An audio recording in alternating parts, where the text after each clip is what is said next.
Pero antes vamos a hablar un poco de los tres, de un caso que, bueno, yo digo, parece cada día más extraído de una película, ¿no? De una serie de capos narcotraficantes, de esas series de Netflix o de otros lados. Por ejemplo, Narcos, aquella serie que marcó una época, ¿no? Con Pablo Escobar. Tiene todos los ingredientes. Corrupción, tráfico de drogas, vida llena de lujos. El hombre perseguido, como tantas veces Escobar, que lograba huir de manera increíble, con su familia siempre. El hallazgo de un arsenal, secuestros, que los hubo en los últimos días, financiamiento de un equipo, y acá empiezan algunas cosas distintas, ¿no? Financiamiento de un equipo de fútbol en el que jugaba, estamos hablando obviamente de Sebastián Marcet, el líder narco uruguayo, que parece, como yo decía, salido de una película, y tiene al menos dos elementos diferenciales, ¿sí? de los ejemplos que hemos tenido del exterior.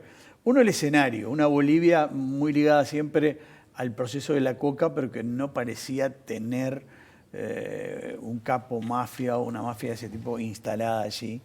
Y la segunda es que el hecho es que la principal figura también es distinto, es un uruguayo.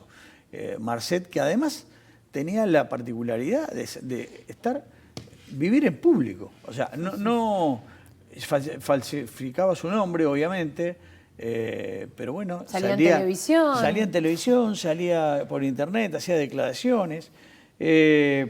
Hoy justamente escuchaba una fiscal boliviana que hablaba de eso, ¿no? Esa característica tan peculiar de la vida pública. Y utilizaba nombres falsos y bueno, seguiremos hablando ahora, pero todos recuerdan además que esto ha tenido también su lado político en la medida de que hay funcionarios del Estado, del Cancillería, del Ministerio del Interior, que, bueno, van a ser interrogados por un juez por el famoso caso de un pasaporte que se le dio. A mí me llamó, lo último que digo antes de darle el paso a ustedes, me llamó la atención en los últimos días la postura pública expresada por el ex fiscal de Corte, Jorge Díaz, que es abogado de Carolina H., la ex subsecretaria, que, bueno, se la ha mencionado, entre otras cosas, por una reunión con Balbi. Porque Díaz dijo que habiendo estudiado el caso, no había en principio encontrado ninguna irregularidad. Y consultado cuál era el presunto delito, dijo que está investigando, no tener una respuesta clara, en el procedimiento no vemos nada que indique que se haya cometido un delito. Digo porque ha tenido su punta, al frente le ha sacado punta política, y dice que lo único extraño es la aparición de estos idas y vueltas de una cónsul, estaría involucrado alguien en Bolivia, del hecho de que se habría cambiado un trámite de Santa Cruz de la Sierra, precisamente, a Emiratos Árabes, para gestionar desde allí el pasaporte. Pero qué tema, ¿no, Diego? Sí, Diego, muchas capas, ¿no? En la capa nacional, que quizás por hoy la podemos dejar encapsulada, porque la novedad de que Marcet estaba en Santa Cruz, se hablaba de, bueno, puede estar en Sudáfrica, en Grecia por los contactos que tenía, que la mafia albanesa lo cobijaba, en fin, todas esas especulaciones. Ya empiezan las películas. Claro, y finalmente estaba en Santa Cruz, donde ya había estado operando, donde su hermano había estado operando también, el informe que elabora la Fiscalía Paraguaya para dar curso a la operación Ultranza, que determinó su búsqueda y su fuga. Y bueno, ya hablaba de que Marcet había tenido operativa en Bolivia, pero ahora viendo para dimensionar el calibre y ver eventualmente dónde tenemos que ubicar a Marcet. Si realmente estamos hablando del jefe de un cártel, ¿no? Sí. Si es una persona asociada con otros cárteles.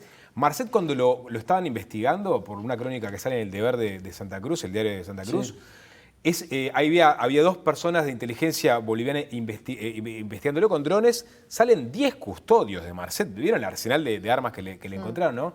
Apresan a estos dos hombres de inteligencia. Sí, los secuestraron. Los secuestran. El propio Marcet, al parecer, va en el auto golpeando a uno de ellos, como para dejarlo en vereda. No los matan, pues perfectamente los podrían haber matado, ya que la impunidad es absoluta, los sueltan.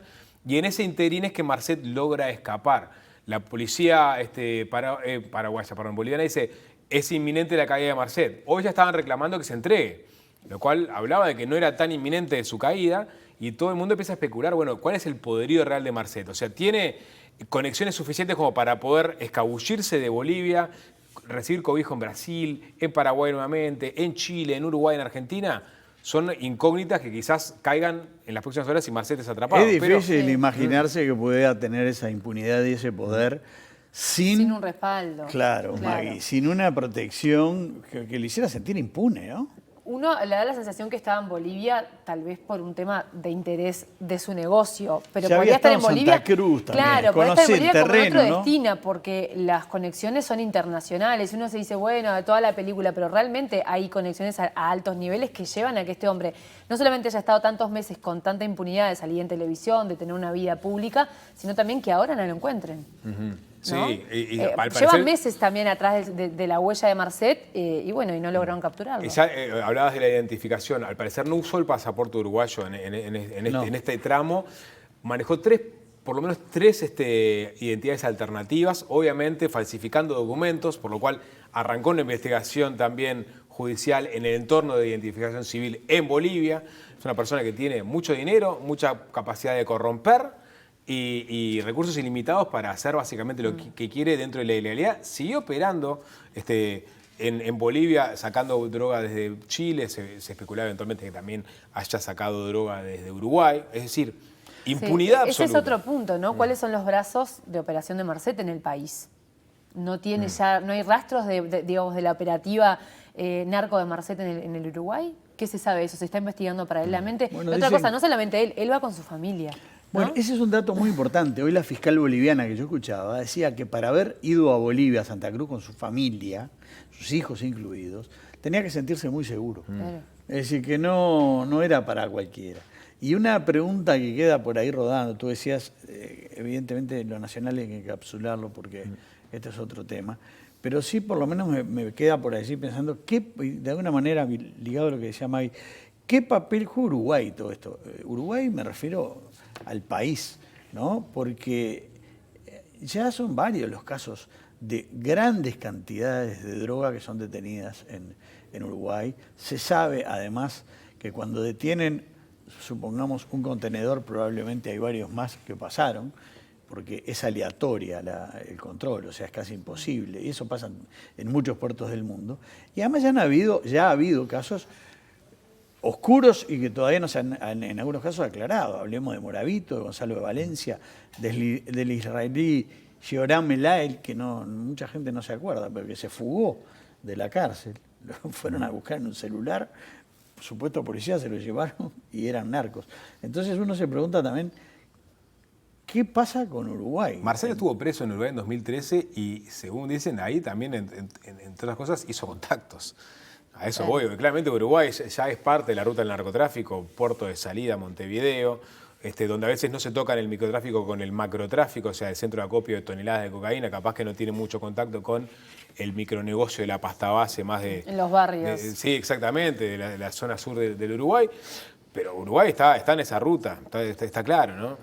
Ya hace varios años, en un almuerzo, autoridades del más alto nivel del Ministerio del Interior de las administraciones pasadas, del Frente, nos habían dicho, uno de los peores temas que tiene pendiente Uruguay, una de las cosas más difíciles, es la influencia que están teniendo los narcos extranjeros en las cárceles y los contactos que están abriendo.